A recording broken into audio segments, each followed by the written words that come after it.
Warahmatullahi wabarakatuh. Selamat pagi teman-teman. Salam sejahtera bagi kita semua. Shalom, Om Swastiastu, Namo Buddhaya, salam kebajikan. Yang terhormat Bapak Imam Baihaqi, SPD MA, selaku perwakilan Kepala Prodi Pendidikan Bahasa dan Sastra Indonesia.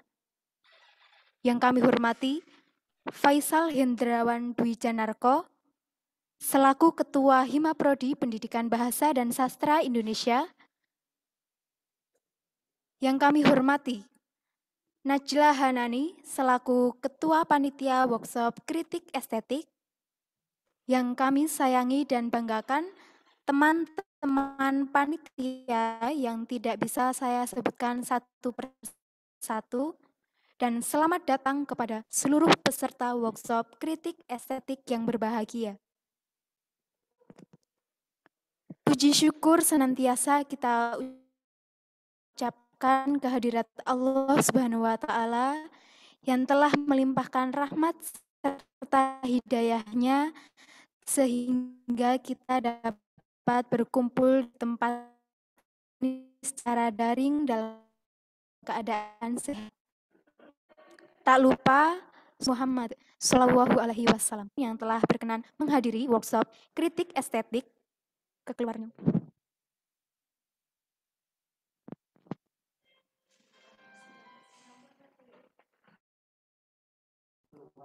Iya, astagfirullah.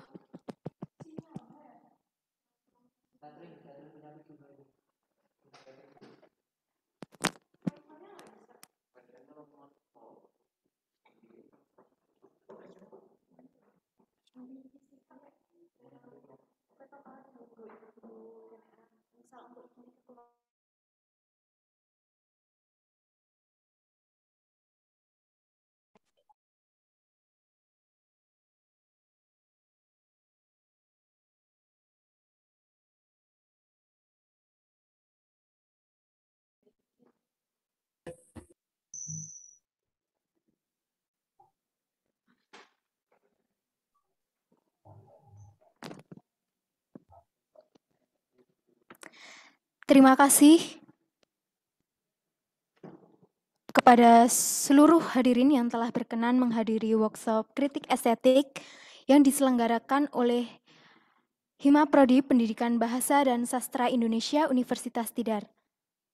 Tidak lupa kami ucapkan terima kasih pula kepada pihak yang telah mendukung kelangsungan acara ini.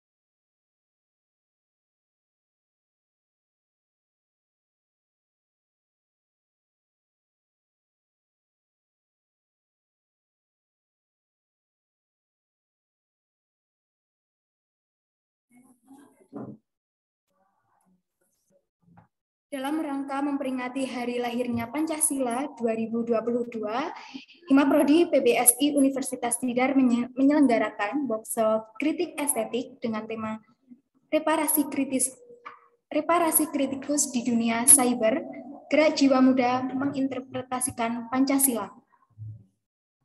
Workshop kritik estetik ini dimaksudkan untuk mengetahui etika dan strategi yang optimal dalam mengkritik saat aksi media dan meningkatkan integritas mahasiswa atau masyarakat umum terhadap kritikannya. Saya, Khofifatul Munawaroh, selaku pembawa acara akan membacakan susunan acara pada hari ini. Acara yang pertama yaitu pembukaan, acara yang kedua menyanyikan lagu Indonesia Raya, acara yang ketiga sambutan ketua panitia, acara yang keempat sambutan ketua Hima Prodi PBSI, Acara yang kelima, sambutan Kepala Prodi PBSI atau yang mewakili. Acara yang keenam, serangkaian workshop, dan yang terakhir yaitu dokumentasi dan penutup. Acara yang pertama yaitu pembukaan. Marilah kita buka dengan bacaan basmalah. Bismillahirrahmanirrahim. Acara yang kedua, menyanyikan lagu Indonesia Raya. Pada hadirin dipersilahkan berdiri.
Hadirin dipersilahkan duduk kembali.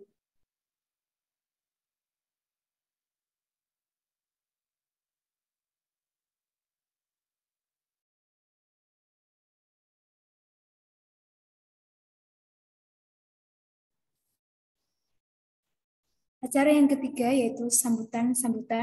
Sambutan yang pertama akan disampaikan oleh Ketua Panitia Workshop Kritik Estetik kepada Saudari Najla Hanani. Kami persilahkan. Baik, apakah suara saya sudah terdengar? Terima kasih kepada Mbak Pewara yang sudah menyulitkan saya untuk memberikan beberapa sambutan. Mungkin nanti sedikit paragraf saja ya. Sebelumnya, Assalamualaikum warahmatullahi wabarakatuh. Selamat siang, salam sejahtera untuk kita semua. Yang terhormat Ibu Asri selaku Kepala Program Studi Pendidikan Bahasa dan Sastra Indonesia Universitas Tidar, yang saya hormati Kak Faisal Hendrawan selaku Ketua Himpunan Mahasiswa Program Studi Pendidikan Bahasa dan Sastra Indonesia Universitas Tidar tahun 2022, serta teman-teman workshop kritik estetik yang saya cintai dan yang saya banggakan. Puji syukur kehadirat Tuhan Yang Maha Esa yang telah melimpahkan karunia-Nya, memberikan rahmat-Nya, dan melimpahkan kebahagiaannya kepada kita sehingga kita semua bisa hadir dan melaksanakan kegiatan workshop kritik estetik ini dengan yang diharapkan dengan keadaan baik-baik saja. Baik, saya ucapkan terima kasih kepada Pak Imam B. Haki yang sudah meluangkan waktunya untuk bisa bergabung bersama kami. Dan saya ucapkan terima kasih kepada semua delegasi yang sudah mengindahkan undangan kami. Dan juga saya ucapkan terima kasih kepada seluruh peserta workshop kritik estetik yang sudah bersedia bergabung pada kegiatan ini. Dan tidak lupa juga saya ucapkan terima kasih banyak kepada semua panitia yang sudah membantu andil dan berkontribusi dengan sangat luar biasa. Kegiatan kritik estetik ini merupakan salah satu divisi dari Kastratpol Himaprodi PBSI Universitas Tidar yang berfokus kepada pemuda-pemudi baik yang bertitel sebagai mahasiswa ataupun masyarakat umum, baik yang masih sangat awam terhadap kajian strategi politik, maupun yang sudah lama bergabung atau bergelut di bidang tersebut. Tepat pada hari ini, yaitu memperingati Hari Kelahiran Pancasila, kegiatan workshop atau lokakarya ini diharapkan mampu lebih lagi mengenai kritikan, dari mulai regulasinya bagaimana, dari mulai konseptualnya harus seperti apa, dan juga strategi-strateginya agar objek yang menjadi sasaran kita bisa mengerti apa yang kita maksudkan. Mungkin saya Najla Hanani selaku Ketua Panitia mewakili semua panitia memohon maaf apabila selama acara ini berlangsung nantinya akan ada kekurangan ataupun kesalahan yang membuat teman-teman semuanya kurang nyaman. Tapi pastinya kami mengharapkan agar semuanya bisa berjalan lancar dan aktif serta komunikatif. Mungkin cukup itu beberapa paragraf dari saya. Saya ucapkan terima kasih. Mohon maaf apabila ada kekurangan dan kelebihan. Sekali lagi saya ucapkan terima kasih. Maksimalkan kegiatan ini agar nantinya bisa mendapatkan luaran sesuai apa yang sudah kita harapkan. Semoga bisa memberikan profit untuk banyak orang dan kebermanfaatan yang bisa kita realisasikan dalam kehidupan sehari-hari. Terima kasih. Sekian. Wassalamualaikum warahmatullahi wabarakatuh. Waalaikumsalam warahmatullahi wabarakatuh. Terima kasih kepada Saudari Najla Hanani yang telah memberikan sambutan. Sambutan selanjutnya yaitu Ketua Himaprodi Pendidikan Bahasa dan Sastra Indonesia kepada Saudara Faisal Hendrawan Wijanarko. Kami persilahkan. Terima kasih moderator Andi atas waktunya. Assalamualaikum warahmatullahi wabarakatuh. Selamat pagi teman-teman semua. Salam sejahtera untuk kita semua. Om Swastiastu, Namo Buddhaya, salam kebajikan. Yang terhormat Kepala Prodi BPSI Ibu Asri Wijayanti atau yang mewakilinya, yang saya hormati pemateri workshop kritik estetik Kak Angela, serta yang saya hormati dan saya banggakan peserta dan panitia workshop kritik estetik. Pertama-tama dan yang paling utama, marilah kita panjatkan puji syukur atas kehadiran Allah Subhanahu wa Ta'ala yang telah melimpahkan rahmat dan hidayahnya sehingga kita bisa berkumpul, bisa bertatap maya dalam acara workshop kritik estetik ini yang diselenggarakan oleh Himaprodi BPSI Kabinet Sawita Satya tanpa ada halangan suatu apapun. Sebelumnya, hidup mahasiswa. Izinkanlah saya, Faisal Hendrawan Wijanarko, selaku Ketua Himaprodi BPSI, menyampaikan satu atau dua patah kata tujuan dari diadakannya workshop kritik estetik ini untuk membangun karakter generasi muda yang memiliki kemampuan dan berpikir kritis, meningkatkan kepedulian generasi muda terhadap kritikan terhadap dunia luar yang belum seimbang, dan memberikan informasi pentingnya peran mahasiswa mengenai kritik terhadap stakeholder birokrasi yang ada di Indonesia ini. Selanjutnya saya mengucapkan selamat datang kepada peserta workshop kritik estetik yang diselenggarakan Himaprodi BPS ini. Saya juga ingin mengucapkan terima kasih kepada semua pihak terkait yang telah membantu mensukseskan acara ini. Tak lupa ucapan terima kasih saya sampaikan kepada segenap panitia workshop yang telah mempersiapkan acara ini dengan lancar dan baik tanpa ada halangan suatu apapun. Demikian yang dapat saya sampaikan. Mohon maaf apabila ada salah kata atau perilaku yang kurang berkenan. Beli kain buat kebaya merah, hadiah pacar. Cukup sekian sambutan saya. Semoga acara berjalan dengan lancar. Wassalamualaikum warahmatullahi wabarakatuh. Hidup mahasiswa. Hidup.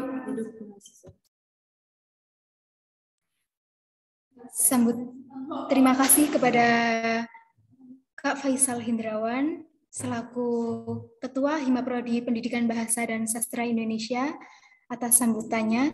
Sambutan yang selanjutnya yaitu Kepala Prodi atau yang mewakili kepada Bapak Imam Baihaqi, SPD MA, kami persilahkan.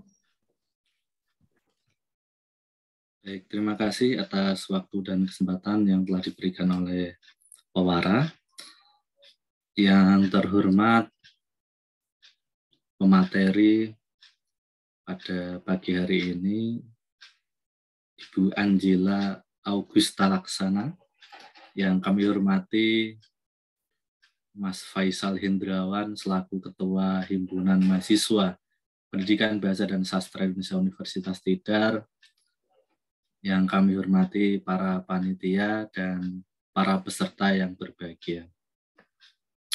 Puji syukur kehadirat Allah Subhanahu wa Ta'ala yang telah melimpahkan rahmat dan hidayahnya kepada kita semua, sehingga pada pagi hari ini kita masih diperkenankan untuk berkumpul bersama untuk melakukan kegiatan workshop kritik sastra estetik.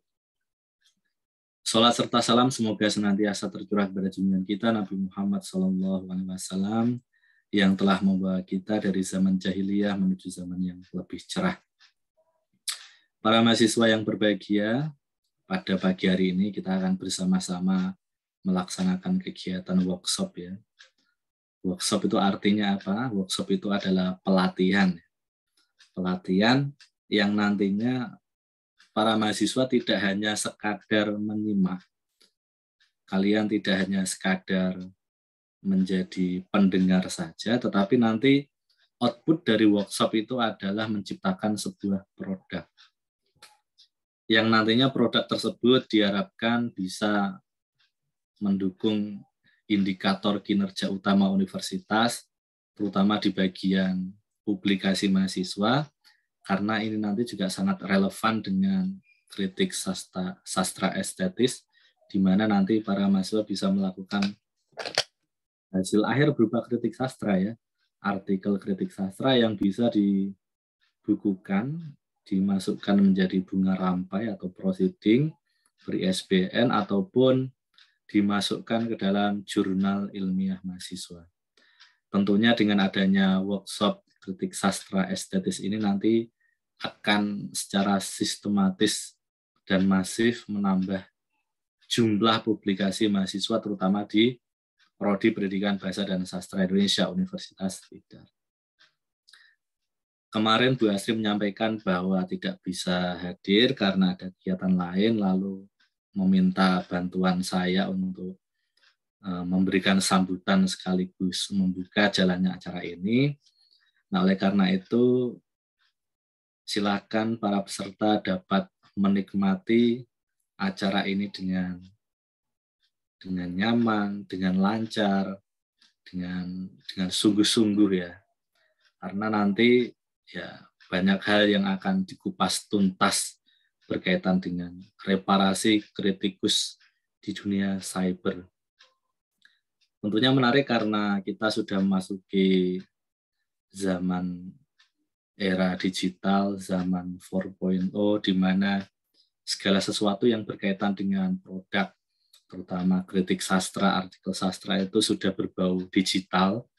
Kita juga sudah banyak menemukan buku-buku digital, jurnal-jurnal juga sudah mulai dipublikasikan secara digital.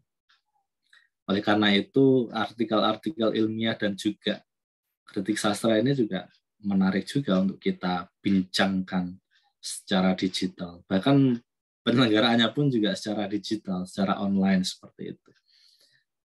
Itu harapan kami dari pengelola prodi dan fakultas adalah para mahasiswa bisa mendapatkan tambahan ilmu yang bermanfaat, bisa menghasilkan karya. Ya. Outputnya adalah karya.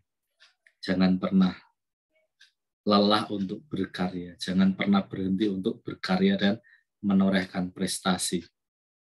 Karena karya-karya tersebut yang akan menjadi portofolio kita di masa depan. Ya. Kelak kalau misalkan kita lulus, bukan IPK kita yang ditanyakan, tetapi karya dan pengalaman kita. Ya.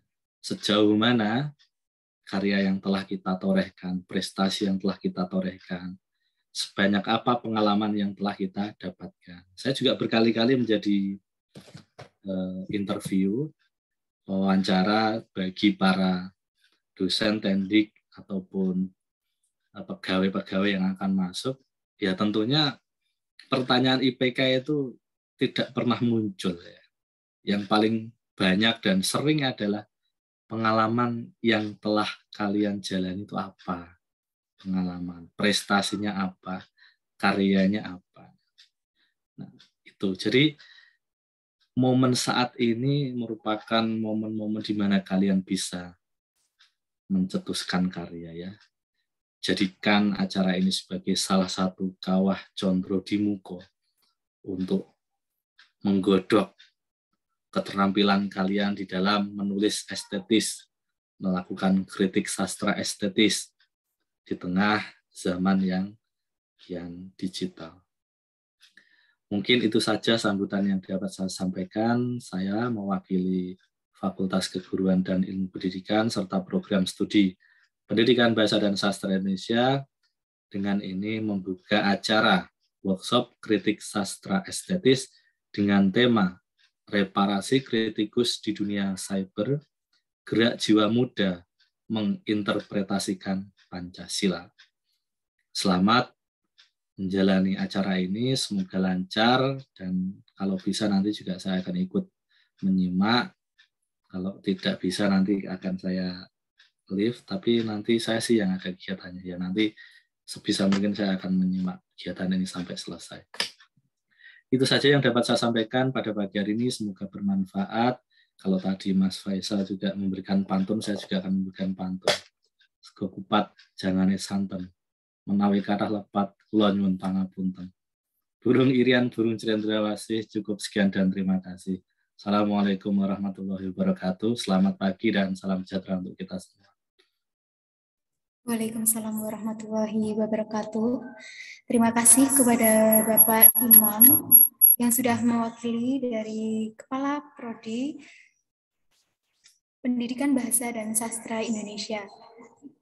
Tibalah kita di acara inti, acara yang sangat ditunggu-tunggu, yaitu pemaparan materi dan tanya jawab yang akan diisi oleh pemateri hebat kita, Angela Augusta Laksana, selaku Ketua Bidang Hukum, Sosial dan Politik BEM Fakultas Hukum Universitas Diponegoro 2021, yang akan dipandu oleh moderator yang luar biasa, yaitu Anissa Tiara Nurinda Mulia Raharja selaku staf Divisi Kastratpol Himaprodi PPSI Universitas Tidar tahun 2022.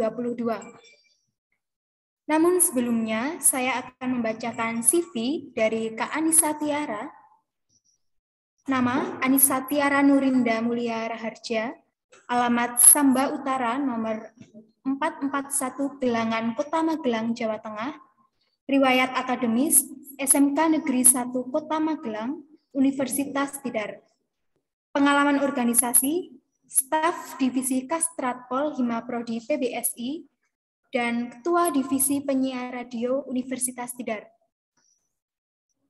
Sebelumnya, apakah Kak Tiara sudah bergabung dalam room Zoom? Halo, sudah. Oke, terima kasih. Karena Kak Tiara sudah bergabung, acara sepenuhnya saya serahkan kepada moderator. Baik, terima kasih untuk kesempatan yang sudah diberikan ya Mbak MC. Bismillahirrahmanirrahim. Assalamualaikum warahmatullahi wabarakatuh. Om Swastiastu, Namo Buddhaya, salam kebajikan, salam. Selamat pagi, salam sejahtera untuk kita semua. Gimana kabarnya hari ini teman-teman yang ada di ruang Zoom? Semoga hari ini kita full senyum ya, karena hari ini kita akan dapat ilmu baru yang tentunya akan sangat berguna, terutama untuk anak-anak muda nih, agar kita sebagai generasi muda nggak salah-salah dalam mengkritik. Ini saya menyampaikan teman-teman saja ya, agar kita jauh lebih enjoy gitu. Sebenarnya tadi sudah diperkenalkan ya dengan Mbak MC, tapi saya pengen langsung sendiri. Oke. Nama saya Anissa Tiara Nurinda Mulia Raharja, nama yang panjang, tapi saat ini saya lebih akrab dipanggil Tiara. Saya mahasiswa semester 2 Pendidikan Bahasa dan Sastra Indonesia Universitas Tidar, dan hari ini saya diberi amanah untuk memandu jalannya penyampaian materi dan sesi diskusi pada acara workshop kritik estetik yang diselenggarakan oleh Himaprodi PBSI Universitas Tidar dengan tema Reparasi Kritikus di Dunia Siber, Gerak Jiwa Muda Menginterpretasikan Pancasila. Bicara tentang kritik nih teman-teman. Teman-teman pastinya sudah tidak asing lagi ya, karena teman-teman pastinya sudah banyak melihat aksi dan kritik media yang biasanya dilakukan oleh mahasiswa untuk mengkritisi sesuatu. Salah satunya adalah mengkritisi kebijakan pemerintah yang tak jarang hal tersebut malah menimbulkan masalah yang besar untuk si pengkritik. Kita tahu bahwa setiap orang itu memiliki hak kebebasan untuk berbicara dan berpendapat. Namun, kita harus tetap melekat pada etika, norma, dan undang-undang. Untuk itu, kita akan kupas tuntas terkait bagaimana regulasi etika mengkritik dan aksi media, serta bagaimana menyusun wacana, kritik, dan publikasi yang cerdas bersama narasumber kita, Kak Angela Augusta Laksana. Saat ini Kak Angela tengah menempuh pendidikan S1-nya di Universitas Tidar, Fakultas Hukum. Ini jujur ya teman-teman, ketika saya pertama Universitas Diponegoro, maaf, ini jujur ya teman-teman, ketika saya pertama kali membaca CV dari Kak Angela, reaksi pertama saya adalah wow. Reaksi pertama saya adalah wow, karena saking banyaknya pengalaman dari Kak Angela, teman-teman. Mungkin nih ya, kalau saya bacakan semuanya, bisa sampai besok pagi nih teman-teman, karena saking banyaknya pengalaman. Sedikit dari sekian banyak pengalaman, seperti Kak Angela ini memiliki pengalaman magang di Mahkamah Agung Republik Indonesia pada tahun 2021. Kak Angela juga aktif berorganisasi, salah satunya adalah mengikuti Badan Eksekutif Mahasiswa Fakultas Hukum Universitas Diponegoro sebagai Ketua Bidang Hukum, Sosial, dan Politik di tahun 2019. Dan Kak Angela pernah mendapat penghargaan untuk menjadi delegasi di Konferensi Mahasiswa Hukum Nasional, di mana konferensi ini diikuti oleh mahasiswa Fakultas Hukum seluruh Indonesia. Sejak tahun 2020, Kak Angela aktif menulis, khususnya pada bidang hukum dan sosial politik, kurang lebih sudah ada 14 karya sastra. Selain itu, Kak Angela juga aktif mengisi acara sebagai narasumber dan moderator, dan memang konsen dari Kak Angela ini tidak jauh ya dari hukum dan sosial politik. Oke teman-teman, kita langsung sapa narasumber keren kita hari ini. Halo Kak Angela, selamat pagi, gimana nih kabarnya hari ini? Halo, selamat pagi, kabar baik dari aku. Alhamdulillah, gimana nih Kak? Sudah siap untuk berbagi ilmu dengan teman-teman yang ada di ruang Zoom? Udah siap. Oke, siap banget ya Kak. Karena sesi penyampaian materi akan segera dimulai, saya harap nantinya teman-teman bisa betul-betul memperhatikan pemaparan materi dan bisa berpartisipasi aktif pada sesi diskusi ya teman. Untuk mengaktifkan kamera dan silakan bisa menggunakan latar belakang maya atau virtual background yang sudah disediakan oleh panitia. Dan harap untuk mematikan pelantang atau mikrofon saat sesi pemaparan materi. Selamat menerima materi, selanjutnya saya serahkan kepada Kak Angela, silakan. Oke, aku izin share screen ya teman-teman. Belum dibagi aksesnya sama host.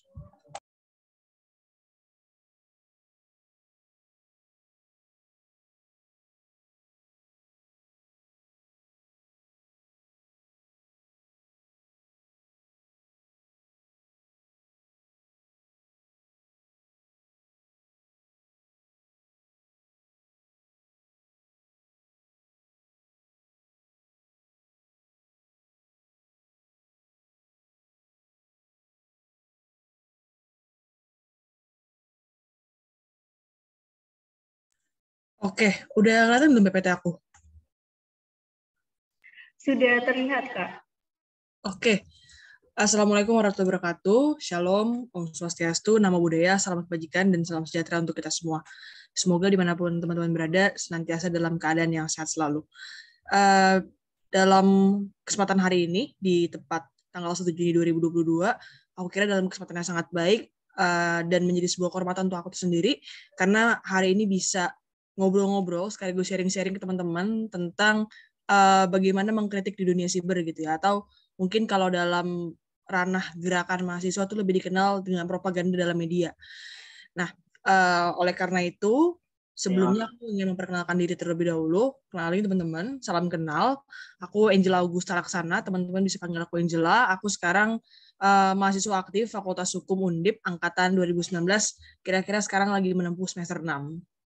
Oke.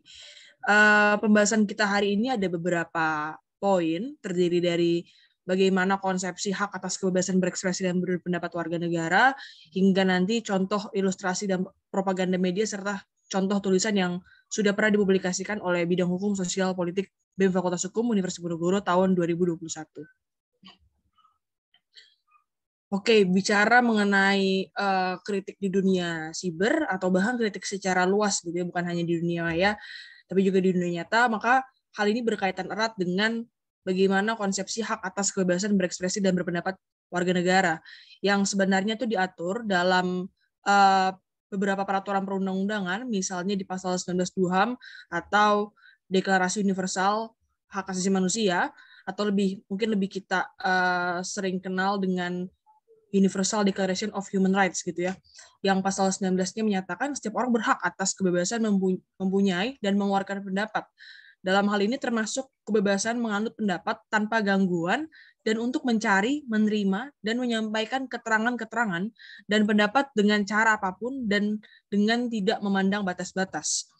Nah, penjaminan itu juga termaktub dalam konstitusi kita, tepatnya dalam pasal 28E ayat 3 Undang-Undang Dasar Negara Republik Indonesia tahun 1945, yang menyatakan bahwa setiap orang berhak atas kebebasan berserikat, berkumpul, dan mengeluarkan pendapat. Kemudian lebih lanjut lagi, ada dalam pasal 5 Undang-Undang Nomor 9 tahun 1998 tentang kemerdekaan menyampaikan pendapat di muka umum, yang menyatakan warga negara yang menyampaikan pendapat di muka umum berhak untuk mengeluarkan pikiran secara bebas dan memperoleh perlindungan hukum. Serta dalam Undang-Undang Hak Asasi Manusia, Undang-Undang Nomor 39 tahun 1999, tepatnya dalam pasal 25, bahwa setiap orang berhak untuk menyampaikan pendapat di muka umum, termasuk hak untuk mogok sesuai dengan ketentuan peraturan perundang-undangan. Nah, dari berbagai ketentuan peraturan perundang-undangan ini, maka kita bisa simpulkan ya, bahwa sebenarnya hak atas kebebasan berekspresi dan berpendapat yang salah satunya kita jawantahkan melalui kritik di media sosial ataupun media-media lain, itu merupakan hak konstitusional warga negara. Mengapa dibilang demikian? Karena itu dijamin perlindungan dalam konstitusi kita dalam berbagai peraturan perundang-undangan, baik di tingkat nasional maupun di tingkat internasional. Oke. Sebelum kita lebih jauh membahas strategi dan lain-lain, kita perlu untuk memahami dulu sebenarnya definisi atau pengertian dari kritik, media massa, propaganda, dan kebijakan publik. Karena kita bicara dunia siber, berarti kita mengaitkan dengan media massa, kira-kira seperti itu. Berdasarkan Kamus Besar Bahasa Indonesia, kritik adalah kecaman atau tanggapan, kadang-kadang disertai uraian dan pertimbangan baik buruk terhadap suatu hasil karya, pendapat, dan sebagainya. Kemudian media massa adalah sarana dan saluran sebagai alat komunikasi untuk menyebarkan berita dan pesan kepada masyarakat secara luas. Sedangkan propaganda adalah penerangan atau paham, pendapat, dan sebagainya yang benar atau salah yang dikembangkan dengan tujuan meyakinkan orang agar menganut suatu aliran, sikap, atau arah tindakan tertentu. Sedangkan kebijakan publik itu merupakan keputusan yang dibuat oleh pemerintah atau lembaga pemerintahan untuk mengatasi permasalahan, melakukan kegiatan tertentu, atau untuk mencapai tujuan tertentu yang berkenaan dengan kepentingan dan manfaat orang banyak. Nah, kemudian jadi pertanyaan, apa kaitannya 4 definisi ini satu sama lain, atau mungkin lebih spesifiknya lagi, apa kaitannya dengan pembahasan kita hari ini? Oke. Nah, hubungan antara kritik, media massa, dan propaganda dalam kebijakan publik, bahwa kritik lahir sebagai tanggapan atas suatu kebijakan publik yang dibuat oleh pemerintah atau lembaga pemerintahan untuk mengatasi permasalahan tertentu. Namun, kebijakan tersebut dianggap belum dan atau tidak menaruh kepentingan dan manfaat bagi orang banyak sebagai prioritas. Kritik dapat dilakukan melalui berbagai cara, salah satunya melalui propaganda dalam media massa, yang dilakukan dengan cara menyebarluaskan pesan dengan tujuan meyakinkan masyarakat secara luas atas pandangan atau sikap tertentu, yakni pandangan atau sikap atas kritik tadi yang lahir dari sebuah mungkin kekecewaan, ketidakpuasan atas suatu kebijakan publik. Nah, kemudian dalam konteks gerakan oleh masyarakat sipil yang ya mungkin bisa kita sampaikan bahwa gerakan masyarakat sipil bukan hanya gerakan mahasiswa aja, tapi gerakan masyarakat yang lain juga di luar mahasiswa. Kritik perlu untuk menjalar dengan harapan dapat membentuk kesadaran oleh berbagai pihak sehingga dapat mempengaruhi kebijakan publik yang terkait. Itulah mengapa ketika kita melakukan kritik atau kita melakukan propaganda media yang bertujuan untuk mempengaruhi kebijakan publik, itu harus disebarluaskan secara masif supaya kesadaran dan pemahaman kenapa kita harus mengkritik apa yang bermasalah dari kebijakan itu tidak hanya dipahami oleh kita sebagai kritikus saja, tapi juga oleh masyarakat secara luas. Oke, ketika kita bicara sebuah gerakan masyarakat sipil atau mungkin lebih mengerucut lagi pada gerakan mahasiswa yang seringkali dilakukan, maka kita perlu untuk memahami terlebih dahulu eskalasi isu dan pola gerakan dalam gerakan mahasiswa yang ini tentu berangkat dari ide dasar kritik tadi, berangkat dari ide dasar bahwa kita perlu untuk mengkritisi suatu kebijakan publik. Di sini setidaknya ada 4 tahapan, mulai dari pertama manajemen dan eskalasi isu, kedua kajian, ketiga konsolidasi, keempat aksi atau advokasi. Manajemen dan eskalasi isu singkatnya adalah strategi berupa perencanaan pengawalan terhadap suatu isu. Kenapa dikatakan sebuah strategi? Karena dalam tahapan ini itu akan menentukan kira-kira pola gerakan atau hal-hal yang ingin dilakukan terhadap suatu kebijakan publik itu ingin dilakukan seperti apa. Atau lebih spesifiknya lagi dalam konteks pembahasan kita hari ini, kritik-kritik yang akan dilontarkan itu kritik yang seperti apa? Apakah kritik yang dalam media massa atau kritik yang kita melalui aksi atau seperti apa, itu ditentukan dalam tahapan pertama. Nah, tahapan kedua itu adalah tahapan kajian, atau mungkin lebih enak untuk apapun ya, sebagai pijakan dalam pengawalan isu. Dalam bentuk apapun, artinya bisa kajian, bisa policy brief, bisa catatan rekomendasi, catatan kritis, dan sebagainya. Yang tentu kajian ini menjadi sebuah hal yang mutlak ya sebelum kita melakukan kritik, sebelum kita melangkah lebih jauh untuk turun ke jalan aksi atau melakukan kritik di media sosial dan lain-lain. Kajian merupakan satu hal mutlak untuk dilakukan supaya kita benar-benar paham kenapa kita harus mengkritisi sesuatu dan kenapa sesuatu menjadi bermasalah. Karena kalau sesuatu tidak menjadi permasalahan di tengah masyarakat, ya kita tentu perlu untuk mempertanyakan apakah itu perlu untuk dikritik atau tidak. Nah, untuk mengetahui secara jelas apakah sesuatu memang bermasalah, apakah suatu kebijakan publik memang akan berdampak buruk, tentu kita harus melakukan pengkajian supaya kita benar-benar paham. Kemudian tahapan ketiga adalah tahapan konsolidasi sebagai salah satu sarana untuk menyamakan visi dan keberpihakan terhadap suatu isu, termasuk sebagai salah satu sarana pemilihan isu. Maksudnya seperti apa? Dalam konsolidasi itu umumnya akan lahir poin-poin rekomendasi atau poin-poin tuntutan gitu ya. Kalau kita aksi baik di secara langsung maupun di media sosial, itu kan akan ada tuntutan-tuntutan atau tujuan lah kenapa kita ingin melakukan aksi tersebut. Contoh, ketika kita menolak Undang-Undang Cipta Kerja, tuntutan kita adalah cabut Undang-Undang Cipta Kerja. Itu adalah tuntutan. Dan tuntutan itu lahir dari forum konsolidasi.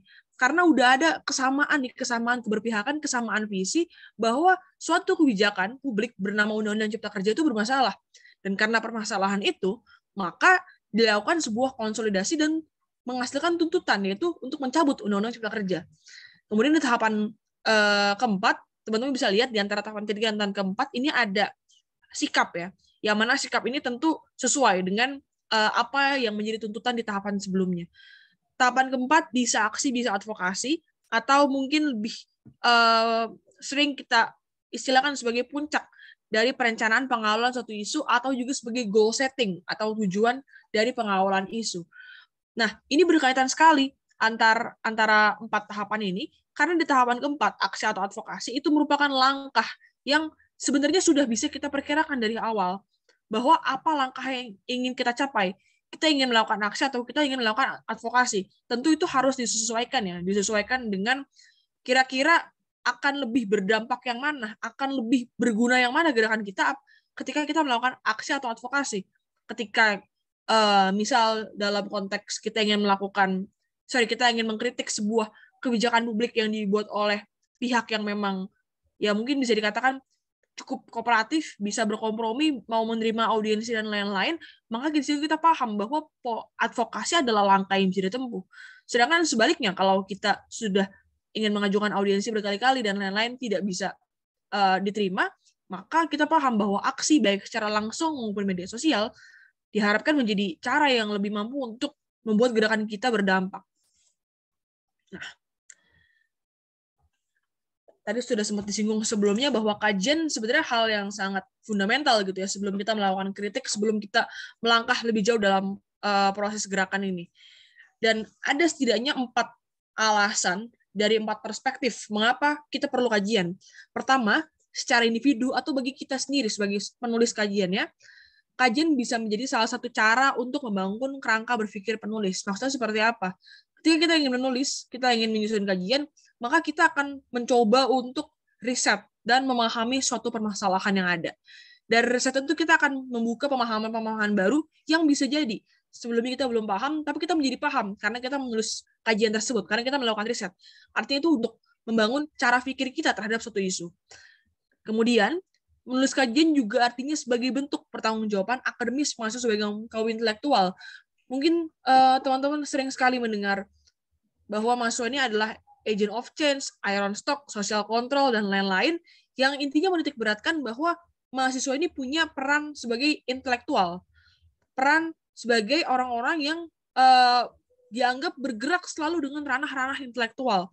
Oleh karena itu, sebagai orang yang memang dikatakan sebagai kaum intelektual, kita perlu untuk menggunakan cara-cara intelektual, pemahaman-pemahaman yang dilakukan secara intelektual untuk menyikapi suatu permasalahan, termasuk untuk menyikapi suatu kebijakan publik. Makanya penting untuk ada kajian dalam perspektif untuk diri kita sendiri, individu sebagai penulis. Kemudian, untuk lembaga, atau mungkin lebih luasnya ya, bisa himpunan, bisa BEM fakultas, atau bisa BEM universitas, kajian itu dapat menjadi dasar atau acuan dalam melakukan eskalasi isu dan gerakan. Karena dari kajian kita akan paham permasalahan apa yang ada dalam suatu kebijakan publik, permasalahan apa yang perlu untuk dikritisi atau disikapi. Dari pemahaman itu baru kita bisa berangkat. Oh, ternyata terhadap permasalahan ini, langkah-langkah yang harus diambil itu langkah yang seperti apa. Kemudian cara-cara untuk membuat pemahaman atas permasalahan itu akan seperti apa. Atau jangan-jangan setelah bikin kajian ternyata emang nggak ada masalah, jadi nggak perlu untuk melakukan kritik. Itu juga bisa jadi. Makanya kita perlu untuk menyusun kajian dalam konteks untuk lembaga itu dapat menjadi acuan dalam melakukan eskalasi isu dan gerakan. Bahkan sebelum jauh-jauh untuk melakukan eskalasi isu dan gerakan bisa menjadi sebuah hal yang menunjukkan kira-kira kita perlu atau enggak melakukan kritik. Kemudian dalam perspektif yang ketiga untuk masyarakat sipil, yakni sebagai salah satu bentuk pencerdasan publik untuk memahami isu terkait baik secara teoritis maupun praktik. Nah ini sering sekali ya, dalam artian banyak kan BEM, himpunan atau lembaga kemahasiswaan lain yang membuat misal infografis dengan tujuan untuk pencerdasan kepada publik dan lain-lain.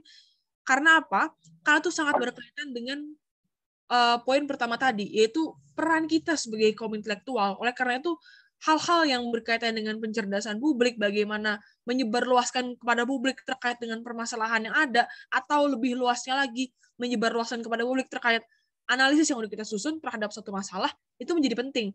Supaya pemahaman tadi, keresahan tadi, dan kesadaran tadi atas permasalahan yang ada, atau lebih jauhnya saat kita ingin melakukan kritik, itu bisa menjadi kesadaran bersama. Kemudian, untuk yang keempat, dari perspektif untuk stakeholder, kajian sebagai salah satu landasan akademis yang berupa aspirasi masyarakat dan atau dapat dijadikan sebagai rekomendasi dalam memutuskan kebijakan publik. Nah, dari poin ini kita bisa paham bahwa sering atau bahkan dalam beberapa kesempatan suatu kebijakan publik itu bisa berubah karena adanya aspirasi dari masyarakat. Dan sebenarnya kalau kita bilang bisa berubah itu dalam beberapa keadaan bukan suatu kondisi yang pas gitu ya. Karena memang sudah seharusnya dalam mengambil kebijakan publik itu mempertimbangkan aspirasi masyarakat. Itu sudah seharusnya dan itu tertera gitu dalam peraturan perundang-undangan kita. Nah, tapi aspirasi masyarakat itu bisa kita wujudkan salah satunya dalam penulisan kajian. Kan dalam menulis kajian kita akan melakukan analisis terhadap suatu masalah, dan analisis itu dapat kita serahkan untuk menjadi rekomendasi kebijakan bahwa sebaiknya kebijakan ini diambil atau tidak diambil, diputuskan atau tidak diputuskan, karena adanya analisis-analisis yang sudah kita susun sebelumnya. Oke. Nah, tahapan penyusunan kajian ada 3. Yang pertama adalah outline kajian, terdiri dari pendahuluan, permasalahan atau isi, dan penutup yang berisi kesimpulan dan rekomendasi. Nah, pendahuluan di sini secara garis besar isinya adalah latar belakang, rumusan masalah, dan urgensi kajian disusun. Cuman dalam beberapa keadaan struktur kajian ini tidak sama ya dengan struktur makalah. Dalam artian kalau makalah itu tertulis, misal bab 1 pendahuluan, poin A latar belakang, poin B rumusan masalah, poin C tujuan penelitian, poin D manfaat penelitian, misal seperti itu. Tapi kalau outline dalam kajian itu kita bisa susun secara narasi saja. Jadi kita jelaskan latar belakangnya apa, atau kalau dalam kajian ilmu hukum ya, seringkali dibilang kalau bagian pendahuluan itu sebenarnya hipotesis, atau berdasarkan dengan riset terbatas yang sudah kita lakukan, gimana pandangan kita atau analisis yang kemudian muncul dari hipotesis itu. Yang ya hipotesis itu akan dibuktikan di bagian permasalahan, apakah itu benar atau salah itu akan dibuktikan. Kemudian tahapan kedua adalah tahapan riset. Riset itu bisa macam-macam, bisa dari buku, jurnal, penelitian, peraturan perundang-undangan, kutipan ahli, NGO, dan media. Kemudian tahapan ketiga adalah tahapan penulisan, atau mungkin bisa menjadi tahapan yang paling melelahkan dan paling lama ya. Yang pertama adalah analisis isu. Kemudian kita menjabarkan permasalahan, kita membangun argumen secara objektif, kita menyusun alternatif atau saran yang mungkin lahir. Kemudian proses terakhir adalah revisi, dan revisi. Nah, mungkin kita akan panjang sekali dan bisa membuat sesi khusus ya kalau mau bahas tahapan penyusunan kajian tadi. Tapi kalau kita lihat di bagian tahapan ketiga ya, tahapan penulisan, penjelasan dari tahapan penulisan ini sebenarnya kita bisa gunakan sebuah metode ya, metode FIREC yang terdiri dari fact, issue, regulation, analysis, dan conclusion, yang sebenarnya menurut pandanganku secara pribadi dan digunakan juga dalam berbagai BEM di Indonesia, baik tingkat fakultas maupun tingkat universitas, ini merupakan standar minimum isi kajian yang baik, kira-kira seperti apa. Atau minimal kajian tuh harus memuat 5 hal inilah. Fact artinya terdiri dari fakta-fakta yang ada di lapangan. Kemudian isu terdiri dari permasalahan-permasalahan yang hadir dari fakta-fakta yang ada. Artinya adalah fakta yang ada itu menimbulkan masalah sehingga ada isu. Kalau fakta tersebut tidak menimbulkan masalah, ya tidak ada isu. Kira-kira kayak gitu. Kemudian regulation dari permasalahan yang tadi, dari fakta-fakta yang ada, itu kita kaitkan dengan peraturan-peraturan yang ada. Bebas, boleh apapun. Nah, kalau konteks kita pagi ini kita bahas bagaimana kritik di dunia siber, kita kaitkan misal dengan tadi Undang-Undang Hak Asasi Manusia, kita kaitkan dengan Deklarasi Universal Hak Asasi Manusia, Undang-Undang Dasar, dan lain-lain. Jadi kita kaitkan apa yang ingin dibahas itu dengan peraturan-peraturan yang ada. Kemudian analisis itu secara sederhana adalah penjabaran dari fakta, isu, regulasi yang ditambah dengan argumen-argumen penulis dan sumber-sumber riset. Maksudnya adalah kita jabarkan fakta yang ada seperti apa, permasalahan, mengapa fakta itu menjadi masalah, kemudian regulasi-regulasi yang ada seperti apa, dan bisa ditambah dengan argumen-argumen kita.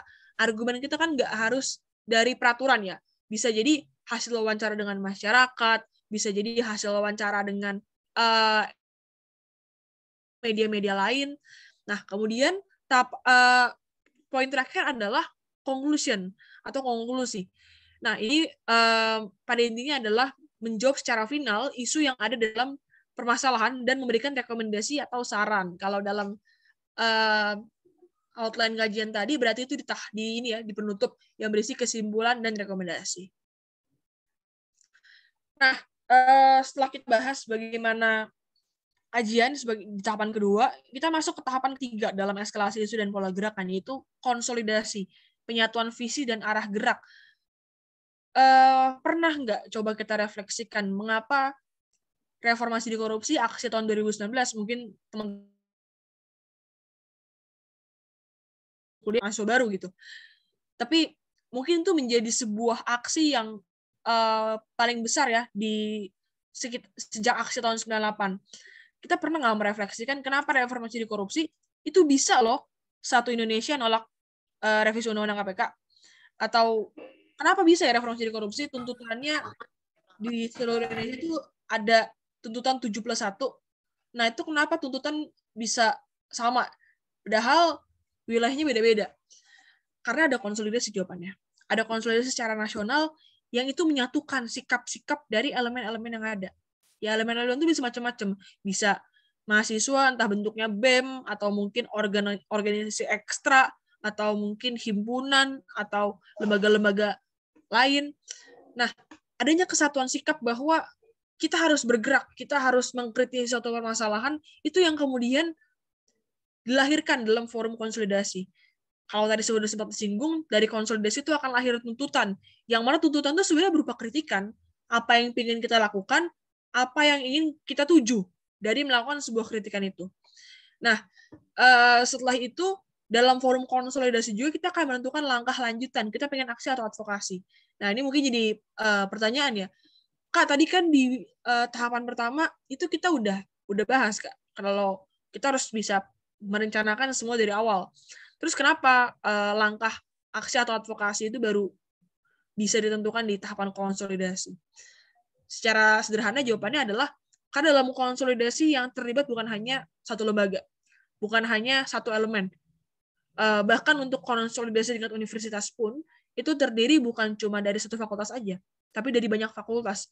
Dari banyak fakultas itu punya pandangan yang berbeda-beda, punya keberpihakan yang bisa jadi beda, bisa jadi punya juga kepentingan yang berbeda-beda.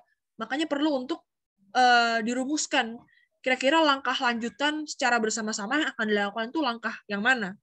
Dan kemudian ada pembagian tugas masing-masing elemen. Ya ini udah masuk ke teknis ya. Misal kalau kita ingin aksi di media sosial, berarti ntar ada yang misal kamu megang Twitter ya, kamu megang Instagram ya, atau kamu bikin caption ya, kamu ntar ngedit dan lain-lain. Nah itu udah pembagian tugas secara teknis. Yang terakhir kita akan bahas gimana kira-kira strategi untuk publikasi dan editing dalam konteks kita yang melakukan aksi di media sosial. Nah, tahapan selanjutnya yang berkaitan juga dengan tahapan-tahapan yang udah sempat disinggung adalah tahapan keempat, yaitu advokasi atau aksi. Kita bahas advokasi dulu. Advokasi secara sederhana itu ada dua, advokasi litigasi dan advokasi non-litigasi. Advokasi litigasi itu merupakan upaya penyelesaian kasus melalui jalur-jalur formal institusi hukum. Artinya bisa melalui kepolisian, kejaksaan, dan peradilan. Kalau teman-teman pernah lihat ya, beberapa kali kesempatan ada beberapa BEM yang pernah bikin amicus curiae atau sahabat pengadilan. Amicus curiae atau sahabat pengadilan itu sebenarnya salah satu dokumen yang bisa dijadikan sebagai bahan pertimbangan bagi hakim dalam memutus perkara. Aku bersama dengan teman-teman Undip Aman KS pun pernah menyusun hal ini untuk mendukung Permendikbudristek 30/2021 tentang pencegahan dan penanganan kekerasan seksual di lingkungan perguruan tinggi, yang mana pada prinsipnya advokasi litigasi ini kita lakukan melalui jalur-jalur peradilan tadi, melalui jalur-jalur formal institusi hukum. Dan amicus curiae itu merupakan satu caranya. Karena memang legal standing-nya itu diakui ya dalam peraturan perundang-undangan di Indonesia. Kemudian jenis advokasi yang kedua adalah advokasi non-litigasi, yakni merupakan upaya penyelesaian kasus melalui penyelesaian sengketa alternatif. Bisa mediasi, lobby, negosiasi, dan lain-lain. Nah, mungkin kalau sering dengar mahasiswa tuh sering audiensi gitu, misal audiensi secara langsung maupun secara daring sama misal DPRD provinsi, DPR, atau pemerintah kabupaten kota. Nah, itu merupakan advokasi non litigasi. Artinya adalah itu tidak melalui jalur-jalur formal tadi, jalur-jalur kepolisian, kejaksaan, dan peradilan. Nah, kemudian aksi massa atau demonstrasi itu merupakan sebuah sistem pengaturan massa yang dilakukan untuk menggalang opini publik terhadap suatu masalah yang muncul dan berkembang sehingga diharapkan lahir sebuah perubahan sosial. Proses ini dilakukan dengan menerjunkan massa untuk melakukan aksi sebagai langkah terakhir dalam mengadvokasikan setiap kebijakan yang telah disahkan maupun merugikan berbagai elemen. Maksudnya adalah aksi ini bisa dilakukan secara langsung ya, maksudnya misal depan DPR, depan kalau kita di daerah DPRD provinsi dan lain-lain, bisa juga melalui media. Tapi prinsipnya sama. Aksi ini diharapkan untuk menggalang opini publik untuk tadi dalam, kalau kita kaitkan dengan definisi propaganda, ya untuk menggiring sebenarnya kira-kira permasalahannya seperti apa. Menggiring di sini bukan dalam konotasi negatif ya, tapi untuk menumbuhkan awareness, untuk menumbuhkan kesadaran bahwa memang ada masalah dari sebuah kebijakan publik, sehingga kita perlu bersikap, sehingga kita perlu mengkritik. Nah, kira-kira seperti itu. Dan sebenarnya bisa dibilang aksi ini sebenarnya langkah terakhir, terutama aksi-aksi yang dilakukan secara langsung ya, bukan aksi media, karena aksi-aksi secara langsung itu punya tingkat risiko yang cukup besar begitu ya. Kalau teman-teman tahu di aksi reformasi korupsi itu bahkan ada 5 orang kawan kita yang meninggal dunia gara-gara aksi. Jadi dengan risiko aksi yang cukup besar, memang itu perlu sekali untuk dipertimbangkan dan dijadikan sebagai langkah terakhir. Oke. Kalau kita bicara dalam suatu gerakan mendingan aksi atau dengan advokasi, maka hal itu sebetulnya tergantung sama kira-kira mana yang bisa lebih mencapai tujuan kita. Dan kalau kita bicara tujuan kita dalam sebuah gerakan, dalam konteks kita melakukan kritik, maka kita akan paham setidaknya 3 indikator penting dalam melakukan gerakan. Pertama adalah terukur, kedua berdampak, ketiga berkelanjutan. Aku akan coba sampaikan secara sepintas bahwa terukur intinya adalah realistis bahwa kritik yang kita lakukan, aksi yang kita lakukan, atau bentuk apapun yang kita lakukan untuk memengaruhi sebuah kebijakan publik itu adalah hal yang realistis untuk dilakukan, bukan kayak misal suatu isu itu udah nggak rasional gitu ya untuk ditempuh baik secara teoritis maupun secara praktik. Maksudnya ya kalau kita ngomongin peraturan, ini peraturan ibaratnya udah nggak make sense gitu untuk dicabut. Karena misal udah ada langkah-langkah tertentu, nah itu menjadi sudah tidak terukur. Nah, dalam kita melakukan gerakan, kita melakukan kritik, kita harus mempertimbangkan aspek ini bahwa ini masih realistis, masih bisa untuk diubah, kira-kira seperti itu. Karena kalau kita mengkritik atau mungkin lebih sering disebut kita memperjuangkan sesuatu yang tidak realistis, ya itu tidak akan berdampak. Tidak akan bisa lebih jauhnya mengubah suatu kebijakan karena itu bahkan sudah tidak realistis dari awal. Nah, kalau sudah terukur, maka kita punya peluang bahwa kritik yang kita lakukan itu bisa berdampak. Kita berdampak bahwa secara singkat memastikan bahwa pembentukan gerakan terhadap suatu isu tertentu yang dilakukan dengan terukur tersebut akan berdampak pada individu ataupun kelompok tertentu yang sedang diperjuangkan. Konteksnya seperti ini secara mudah. Ketika kita bicara permasalahan kekerasan seksual dalam kampus, misal dalam lingkup Universitas Dar atau Universitas Diponegoro, maka orang-orang yang harus merasakan dampak dari kritik yang kita lakukan adalah sivitas akademika dari universitas terkait. Kalau kita ngomongin kekerasan seksual di Undip, ya berarti yang harus merasakan adalah sivitas akademika Undip.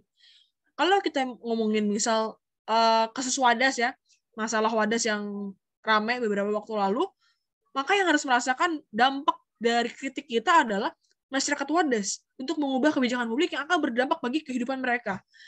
Kemudian berkelanjutan, artinya pengawalan isu dilakukan secara berkelanjutan atau lintas kepengurusan guna membentuk gerakan yang konstruktif dan masif. Ini akan berkaitan nanti dengan strategi gimana kita melakukan kritik ya atau melakukan propaganda di media.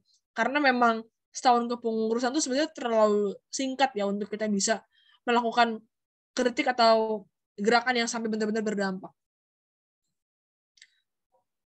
Nah, ini secara sepintas aja pentingnya eskalasi isu dan pola gerakan dalam propaganda media. Kita jauh-jauh udah ngomongin patahan tadi, apa sih relevansinya dengan konteks pembahasan kita hari ini dalam konteks propaganda dalam media gitu, walaupun tadi udah beberapa kali disinggung. Saat kritik melalui propaganda media ditujukan untuk mencapai perubahan dalam kebijakan publik, maka hal tersebut seyogyanya disusun dalam kerangka eskalasi isu dan pola gerakan. Media tentu tidak dapat berdiri sendiri, namun harus beriringan dengan landasan akademis yang kuat dan jelas, artinya dengan kajian tadi, serta pola gerakan yang masif guna membentuk gerakan yang terukur, berdampak, dan berkelanjutan.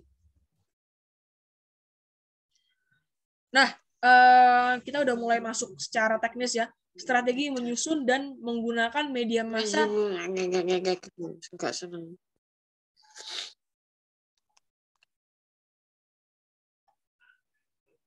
Ya, kita masuk ke tahapan berikutnya secara teknis, strategi menyusun dan menggunakan media massa sebagai dalam tanda kutip alat propaganda. Caranya seperti apa? Pertama kita harus menginventarisir isu dulu. Menginventarisir ini sesingkatnya adalah kita pilih-pilih isu mana yang pengen kita angkat. Dan isu tersebut tentu harus isu yang aktual gitu ya. Misal kalau sekarang ya penundaan pemilu, perpanjangan masa jabatan, ya seperti itulah isu-isu yang memang aktual atau sedang hangat di tengah masyarakat. Kemudian poin kedua, kita menganalisis isu terkait dan membentuk suatu landasan akademis, bisa kajian ataupun bentuk-bentuk lainnya, termasuk juga solusi atau rekomendasi yang ditawarkan seperti apa. Nah, kemudian yang ketiga, kita menentukan sikap atau keberpihakan terhadap suatu isu, serta goal setting atau tujuan yang akan ditempuh sebagai langkah lanjutan, yakni aksi atau advokasi. Jadi setelah kita bikin kajian, artinya kita udah paham nih permasalahan yang ada seperti apa, kritik-kritik yang harus dilontarkan itu kritik yang seperti apa atas permasalahan yang ada, yang itu berupa sikap kita atau keberpihakan kita terhadap masalah yang ada. Kemudian kita harus menyusun konten kritik ini ya. Kalau media ya berarti bentuknya macam-macam, bisa misal reels Instagram atau mungkin Instagram Stories atau postingan Instagram, itu yang sesuai dengan landasan akademis, sikap, dan goal setting yang ingin kita capai. Kemudian selanjutnya adalah memulai proses editing dan melakukan publikasi. Nah, kita coba jabarkan lagi ya hal penting dalam proses editing. Yang pertama dan yang paling utama, proses editing harus substantif, mampu dipertanggungjawabkan, dan tidak boleh mengurangi makna konten yang telah disusun sebelumnya. Artinya sesuai ya dengan apa yang sudah kita tuliskan dalam kajian tadi. Kemudian memperhatikan dan merujuk pada hal-hal yang sedang hits atau sedang trending pada saat editing dan melakukan publikasi. Misalnya kemarin tuh ada propaganda media ya dari BEM mana aku lupa. Intinya mereka ngedit, tapi ngeditnya tuh style KKN Desa Penari. Nah, kita tahu kan KKN Desa Penari itu lagi rame filmnya, lagi hits di mana-mana.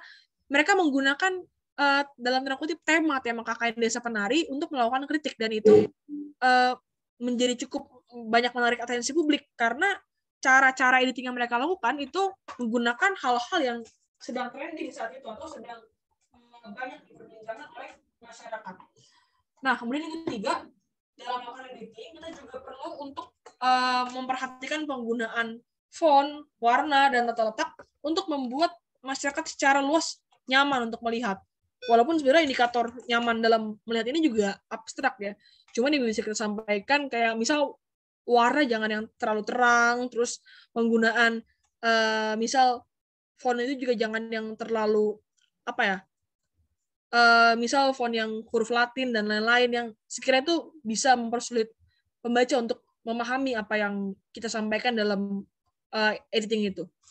Kemudian yang keempat adalah menentukan ukuran publikasi, misal untuk post atau Instastory sesuai kebutuhan lembaga dalam rangkaian isu yang ini sebenarnya berkaitan dengan poin kelima. Jika bukan berupa sikap resmi secara kelembagaan, artinya secara gampang adalah tidak ada post khusus rilis sikap, sebaiknya tidak menggunakan logo atau hal lain yang identik dengan lembaga tertentu. Dan ini sebenarnya dalam beberapa kesempatan dipraktikkan ya dalam bidang hukum sosial politik BEM-FOLIP 2021, karena memang ketika kita ingin melakukan propaganda media sesuai dengan konsepnya tadi untuk menimbulkan awareness, untuk membuat pemahaman itu bukan hanya pemahaman dalam diri kita saja, tapi juga untuk pemahaman orang lain, maka harapannya konten-konten yang kita lakukan yaitu disebarluaskan bukan hanya untuk kita-kita aja, tapi juga untuk masyarakat secara luas. Dan ketika konten itu ada logo, misal logo himpunan atau logo BEM atau yang lain-lain, itu akan menjadikan semacam sekat gitu loh, bahwa seolah-olah yang boleh nge-share adalah anak-anak yang ikut himpunan atau anak-anak yang ikut BEM. Nah, sekat-sekat itu yang sebenarnya membatasi tujuan awal kita. Ya, tujuan awalnya pengen menimbulkan awareness, pengen ini publikasikan secara masif supaya pemahaman dan kesadaran menjadi menjalar, tapi itu jadi terbatas karena ada hal-hal kayak misal logo atau hal-hal lain yang identik dengan lembaga tertentu. Kemudian hal penting dalam melakukan publikasi, pertama kita harus menyusun rangkaian publikasi sebagai rangkaian sebagai bagian dari eskalasi isu agar publikasi dengan konten-konten berbeda terhadap suatu isu yang sama dilakukan terus-menerus dalam periode waktu tertentu. Singkatnya adalah ketika kita ingin melakukan kritik di media sosial, ketika kita ingin melakukan propaganda, pastikan itu jangan cuma sampai sekali doang. Kadang ketika cuma sampai sekali doang dan apa ya kesannya, apalagi itu nggak nggak pecah gitu ya, nggak bener-bener masif banget tersebar luaskan, ya itu akan sangat sulit untuk bisa berdampak. Beda halnya ketika kita melakukan itu terus-menerus, berarti orang-orang yang tadinya mungkin nggak mau nge-share atau mungkin nggak peduli dengan masalah terkait, mereka akan bertanya-tanya, kenapa sih himpunan ini atau BEM ini kok ngangkat isu ini terus? Dia melakukan kritik terhadap masalah ini terus, itu akan menjadi pertanyaan yang kemudian menarik orang lain untuk mau ikutan share, mau ikutan paham, dan lain-lain. Dan itu dalam beberapa kesempatan sudah dibuktikan ya, dalam pengawalan isu oleh beberapa lembaga. Satunya aku rasakan sendiri tahun lalu di BMFO ini terhadap masalah Wadas, yang mana saat itu BMFO ini melakukan publikasi secara terus-menerus setiap hari. Ya ada aja lah, entah diskusi publik, entah propaganda dalam bentuk Instagram story, entah infografis atau apapun, itu kira-kira selama 15 hari ya, kira-kira setengah bulan, dan itu menarik atensi setidak-tidaknya dari mahasiswa Fakultas Komundip itu sendiri untuk paham masalah Wadas ini seperti apa dan lainnya. Kemudian kita juga harus memperhatikan dan menyesuaikan waktu publikasi dengan momentum atau peringatan tertentu. Maksudnya adalah kita harus melihat nih hari-hari besar atau hari-hari peringatan itu seperti apa. Contoh Hari Lingkungan Hidup, misalnya kayak gitu. Kita akan bisa memanfaatkan Hari Lingkungan Hidup itu, peringatan Hari Lingkungan Hidup itu untuk mengangkat atau mengkritik sesuatu yang berkaitan dengan lingkungan hidup. Atau misal Hari Anti Korupsi atau Hari Hak Asasi Manusia. Nah, kita bisa angkat hal-hal yang sekiranya relevan atau terkait dengan masalah korupsi, masalah hak asasi manusia dalam peringatan-peringatan itu. Kemudian yang ketiga, dalam mempublikasikan, kita juga harus memperhatikan waktu-waktu strategis ya. Kalau teman-teman mungkin bisa cari gitu, Instagram tuh ada kayak waktu-waktu strategis. Kita kalau ngepost tuh berdasarkan statistik Instagram, mana sih yang paling banyak di view orang, atau kasarnya orang-orang tuh paling banyak buka Instagram di jam berapa sih berdasarkan statistik yang dibuat oleh Instagram. Nah, itu sekitar jam 7 sampai 9 malam. Dan pastikan ketika kita ingin melakukan publikasi ke media sosial, bentuk propaganda ini, itu harus secara serentak. Jadi ya, kalau misalnya jam 7 sampai jam 9, ya dalam range itu. Jangan kalau kita sudah tentukan jam 7 sampai jam 9, tapi baru di-postnya bisa besok pagi. Nah, itu kan udah terlambat gitu. Jadi pastikan emang serentak. Jadi berarti kalau teman-teman buka Instagram nih, buka story teman-teman, itu langsung muncul semua. Jadi kayak, misal si A, teman-teman buka story si A, dia ngepost ini. Story si B, dia ngepost juga. Artinya kan itu bakal jadi kesadaran bagi publik. Kenapa ya orang-orang tiba-tiba ngepost begini, dan kenapa tiba-tiba dalam waktu yang serentak. Nah, itulah cara atau trik di mana kita bisa menimbulkan awareness tadi, menimbulkan kesadaran dan pemahaman tadi. Nah, kemudian poin berikutnya, tidak membuat misal post dan instastory yang dipublikasikan dalam waktu bersamaan karena akan kurang maksimal. Nah, ini sebenarnya sering banget ya terjadi di lingkup manapun, termasuk aku pun waktu jadi staf muda HSP BEM 2020, beberapa kali pernah melakukan kesalahan ini. Kayak misal udah bikin propaganda atau bikin konten dalam bentuk post, tapi juga masih bikin ya bentuknya instastory, dan itu sangat berpengaruh karena seolah-olah orang-orang hanya akan melihat satu gitu kan. Padahal kita sebenarnya bisa untuk dalam tanda kutip nabung nih, untuk ya udah hari ini nggak apa-apa di post satu dulu. Yang penting itu fokus, orang-orang fokus terhadap apa yang kita angkat, dan konten-konten lain itu bisa dinaikin di hari-hari esok, misal seperti itu. Nah, kemudian yang tidak kalah penting adalah kita mengajak dan menyebarluaskan ke grup jaringan, grup angkatan, grup kelas, tongkrongan, dan lain-lain. Jadi dalam kita melakukan publikasi itu kita benar-benar harus ibaratnya all out gitu dalam menyebarluaskan. Jangan cuma ke grup BEM aja, tapi atau ke grup himpunan aja, tapi juga ke grup jaringan, ke grup angkatan, grup kelas, diajak teman-temannya. Atau kalau teman-teman lagi nongkrong, diajak teman-teman tongkrongannya untuk mau turut menyebarluaskan publikasi ini. Nah, teman-teman bisa lihat di sini ada beberapa ilustrasi yang mungkin nggak bakal aku singgung secara spesifik ya, tapi hanya akan minus aja. Ini ilustrasi oleh HSP BEM 2021.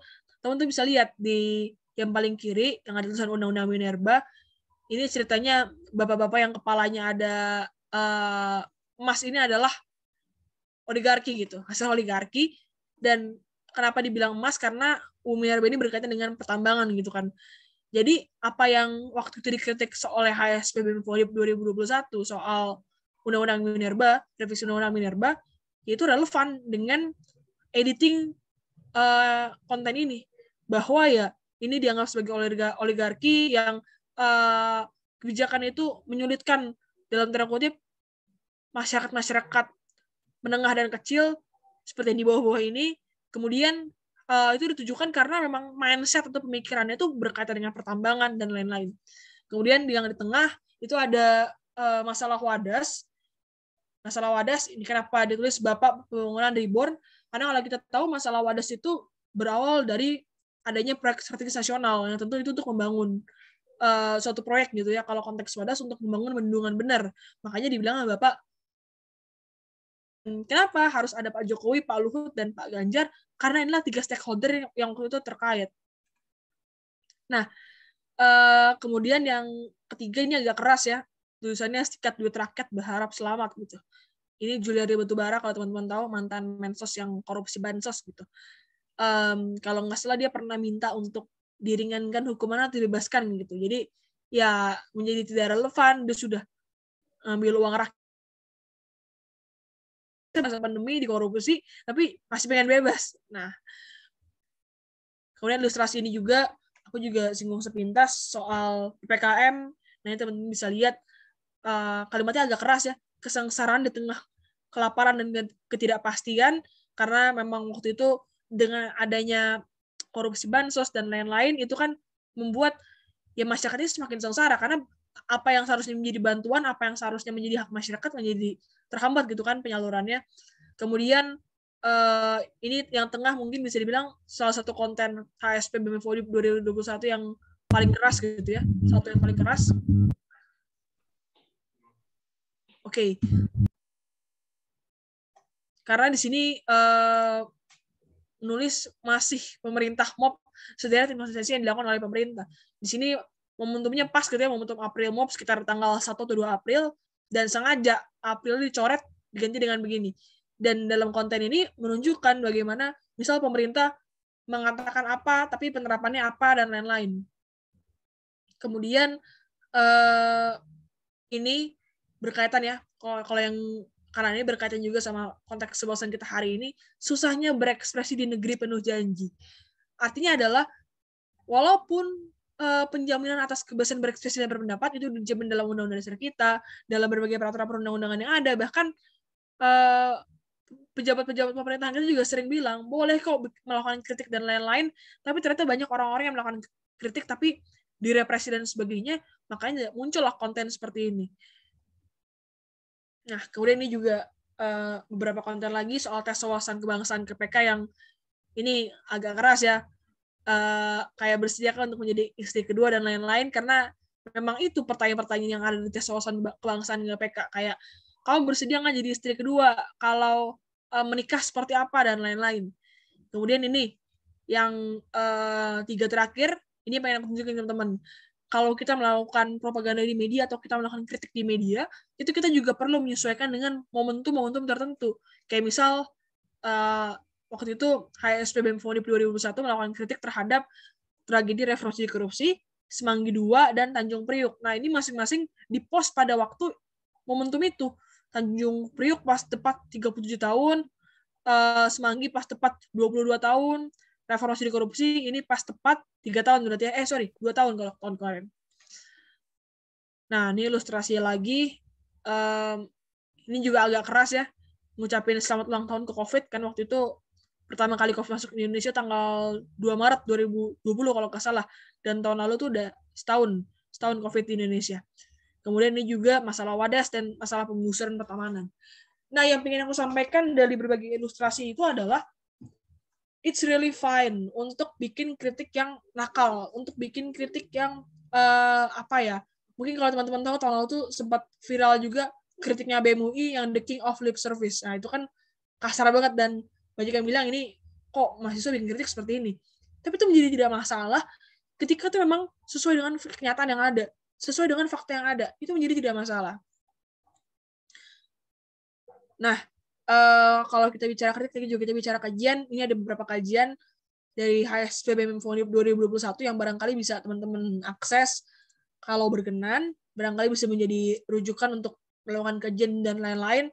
Ada kajian tentang KPK, WADAS, kemudian evaluasi kebijakan penanganan COVID-19 di Indonesia, kemudian ada juga catatan rekomendasi urgensi pengesahan RUU Masyarakat Adat, kemudian ada amicus curiae yang ini merupakan advokasi litigasi ya oleh BEM Undip dan BEM FH Undip ke Pengadilan Negeri Semarang, kemudian ada amicus curiae juga oleh BEM FH Undip, BEM FH UI, BEM FH Unpad, DEMA Justisia FH UGM, dan BEM FH UNER.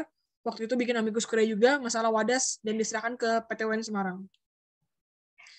Saat ini aku juga tergabung di Undip Aman KS, teman-teman, sebuah gerakan kolektif oleh mahasiswa Universitas Diponegoro untuk mewujudkan ruang aman dan bebas dari segala bentuk kekerasan seksual di Universitas Diponegoro atau mungkin di berbagai kampus yang ada di Indonesia.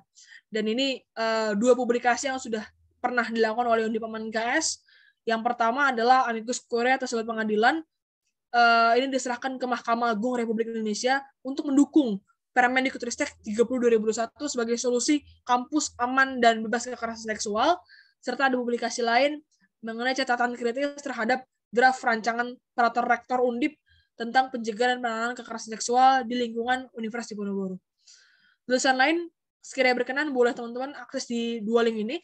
Di link yang pertama untuk tulisan HSP BEM Undip 2021 dan yang kedua untuk tulisan oleh Undip Aman Kekerasan Seksual. Oke, mungkin cukup sekian yang bisa aku sampaikan. Kalau ada pertanyaan atau diskusi lain, sangat boleh untuk disampaikan. Pun aku sangat membuka ruang jika ada diskusi yang ingin dilakukan di luar forum ini. Mungkin cukup sekian aku berikan ke moderator. Thank you.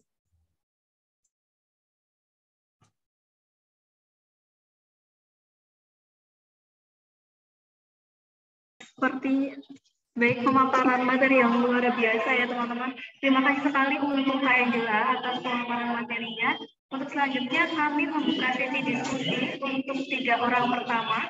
Silakan teman-teman bisa gunakan fitur angkat tangan atau raise hand yang ada di Zoom, atau mungkin silakan teman-teman bisa menuliskan pertanyaannya pada kolom chat dengan format yang sudah ditentukan. Silakan.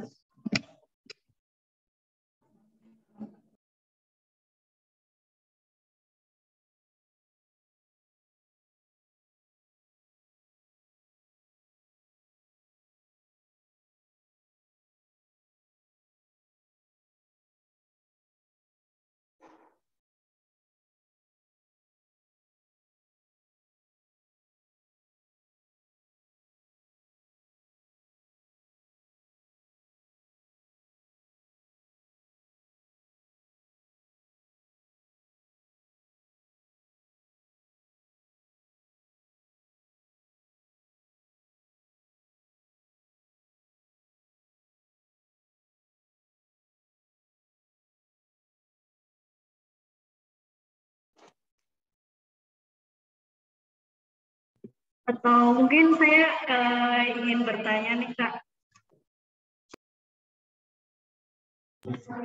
Halo, Kak Angela masih ada di ruang Zoom?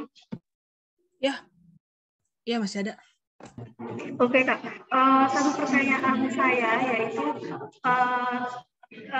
pernah nggak sih kakak itu waktu lagi melakukan kritik seperti itu ya, ada nggak sih Kak ada rasa ketakutan seperti aduh aku takut nih kalau ini akan melanggar UU ITE, seperti yang kasus kalau membicarakan soal kritik ini ya, kita mungkin bisa yang beringat itu adalah kritik dari BEM UI yang waktu itu sempat trending dan itu pernah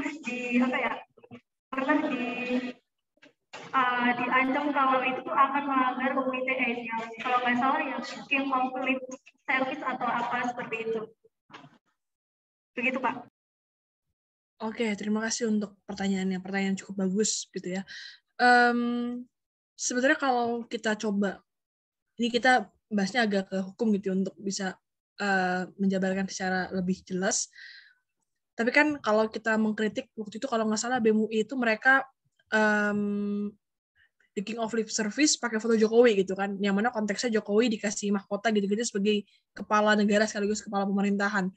Nah, sebenarnya kalau kita bicara ancaman-ancaman yang mungkin muncul karena hal ini sebenarnya bukan cuma dari undang-undang ITE aja, tapi juga dari misal pasal penghinaan presiden dalam KUHP yang sekarang lagi disusun ya, revisi KUHP.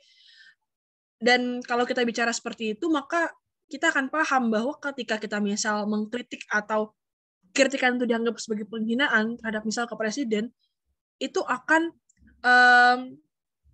hanya bisa dipermasalahkan atau dilaporkan oleh presiden. Jadi hanya oleh pihak-pihak terkait. Jadi kasarnya gini, ketika aku misal kritik kamu nggak suka nih, ya cuman kamu bisa laporin. Teman kamu nggak bisa ngelaporin. Cuman kamu doang yang bisa ngelaporin. Karena kalau kita tarik lebih jauh dalam konteks hukum pidana Indonesia, itu masuknya delik aduan gitu. Nah, berangkat dari hal itu, kalau ditanya apakah pernah mengalami ketakutan, tentu pasti pernah. Apalagi kritikan-kritikan yang tadi sudah sempat di slide aku itu, ya tadi aku bilang kan ada beberapa kritikan cukup keras gitu. Tapi itu menurutku menjadi nggak masalah, karena ketika misal dipertanyakan atau misal ada yang menegur dan lain-lain, sepanjang kita bisa untuk mempertanggungjawabkan, sepanjang kita memiliki landasan akademis yang kuat dan jelas, itu menjadi nggak masalah. Menurut aku seperti itu. Semoga bisa menjawab. Menjawab sekali, Kak. Terima kasih. Untuk ini dari audiens, ada Gino, silakan untuk bisa menyalakan peralatannya. Baik, apakah suara saya sudah terdengar? Sudah, Pak. Ya, izin bertanya nih Mbak. Jadi kan perkenalkan dulu, nama saya Tugino, saya dari divisi Kasratpol di Universitas Tidar. Di sini kan kadang saya melakukan suatu kajian gitu kan.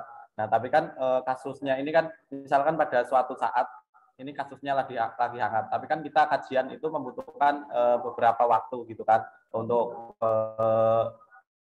melihat kasusnya ini untuk kemudian nanti kita angkat menjadi sebuah kayak tindakan gitu kan, mengekspresikan suatu kasus itu. Nah, kadang kan kita membutuhkan banyak waktu nih untuk kajian. Nah, sehingga pada suatu kita mengekspos suatu kasus ini sudah kadang telat gitu, udah nggak terlalu hangat. Nah, apa sih tips dari Mbak Angela agar kajiannya bisa kita bisa peka terhadap suatu isu, kemudian kita bisa kajian dengan cepat begitu, Mbak?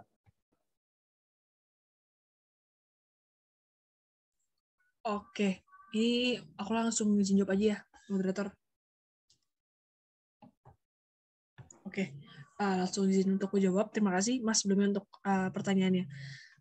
Sebenarnya itu memang menjadi permasalahan yang aku yakin pasti dirasakan oleh semua fungsionaris Kastrat, Sospol, ataupun bidang-bidang lain lah, inti bidang-bidang tentang sosial politik. Cuman yang ingin aku sampaikan adalah menjadi nggak masalah sebenarnya. Kalau boleh sedikit menyampaikan, dulu itu masalah Wadas itu sempat ramai di bulan April 2021. Tapi BMF Undip melalui bidang hukum sosial politik itu baru rilis kajian di awal Juli. Jadi kan udah mungkin beda sekitar 2 sampai 2,5 bulan gitu. Dan itu nggak masalah sama sekali. Karena isunya memang masih terus berjalan. Isunya masih terus menjadi hangat diperbincangkan. Dan kalau kita pikir-pikir lagi ya, isu itu akan masih berdampak secara masif di kemudian hari. Artinya adalah bukan berarti karena masalahnya sempat ramai di bulan April, masalahnya akan selesai saat itu juga. Itu belum tentu selesai. Artinya adalah ketika kita bikin kajian, walaupun kajiannya dirilis cukup lama ya, mungkin sekitar dalam waktu 2 bulan atau bahkan lebih dari isu yang sebelumnya, itu akan tetap relevan untuk kita bahas. Karena permasalahannya belum selesai. Jadi singkatnya adalah, selama permasalahan tersebut masih diperbincangkan, selama permasalahan tersebut masih belum selesai, itu menjadi tidak masalah. Cuma kalau boleh aku sedikit sampaikan, mungkin kalau misalnya udah bener-bener kepepet banget ya, udah dalam waktu timingnya, dan kita harus terhadap masalah yang ada, kita bisa bikin infografis dulu. Jadi bentuknya nggak usah kayak kajian yang sangat komprehensif dan panjang, tapi kita bisa bikin infografis dulu. Yang penting kita udah punya nih landasan untuk membahas kira-kira permasalahannya seperti apa dan analisis seperti apa. Mungkin gitu, Mas. Semoga bisa menjawab. Ya, terima kasih Mbak atas jawabannya. Baik, sudah terjawab ya Mas Tugino? Sudah, Mbak. Oke, mungkin ada pertanyaan lagi dari audiens, karena masih ada satu kesempatan, silakan untuk digunakan untuk bertanya.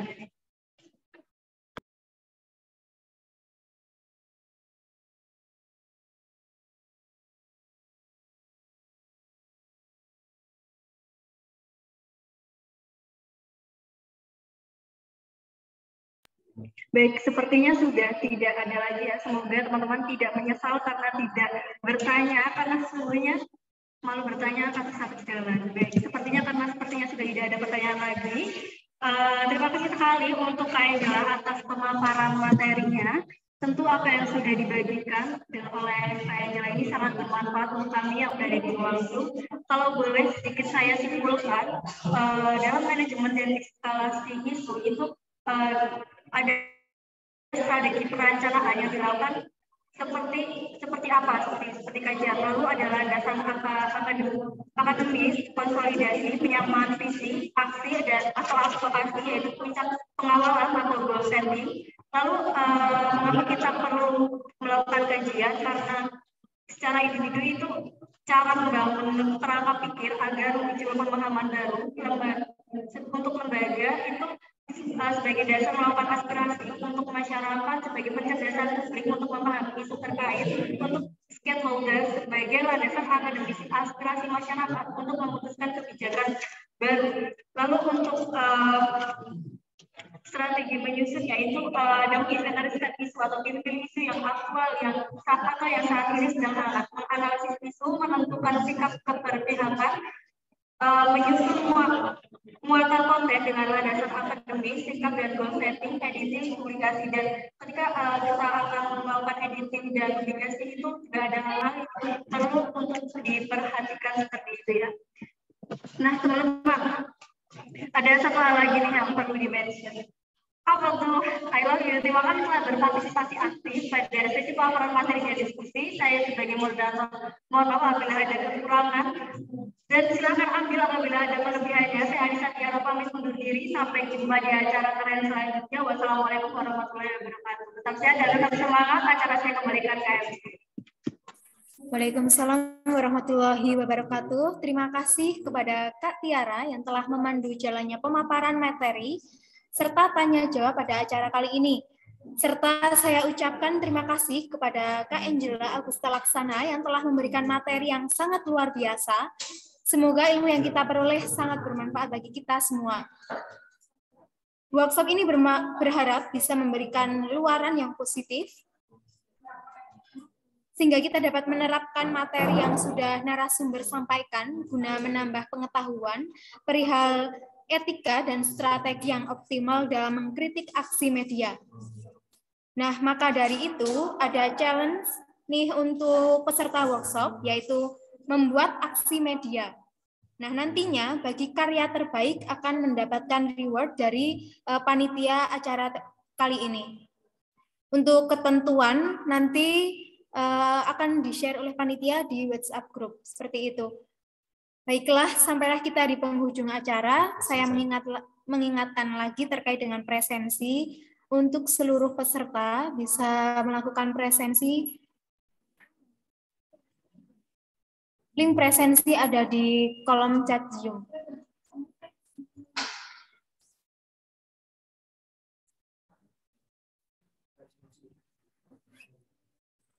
Acara terakhir yaitu dokumentasi dan penutup.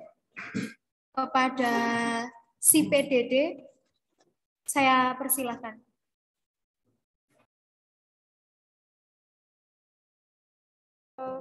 Baik, kepada teman-teman bisa on-cam terlebih dulu. Untuk teman-teman yang belum mengaktifkan kamera, bisa segera on-cam ya.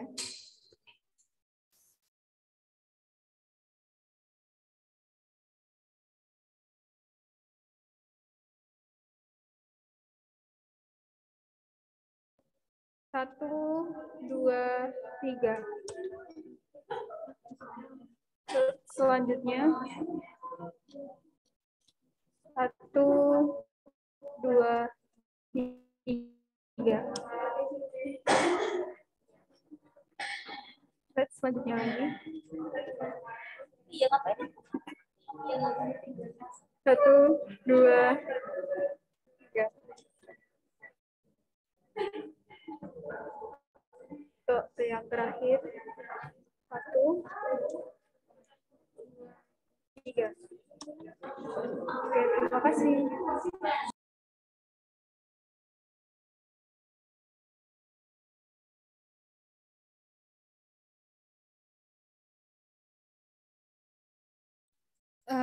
Baik, sampailah kita di penghujung acara.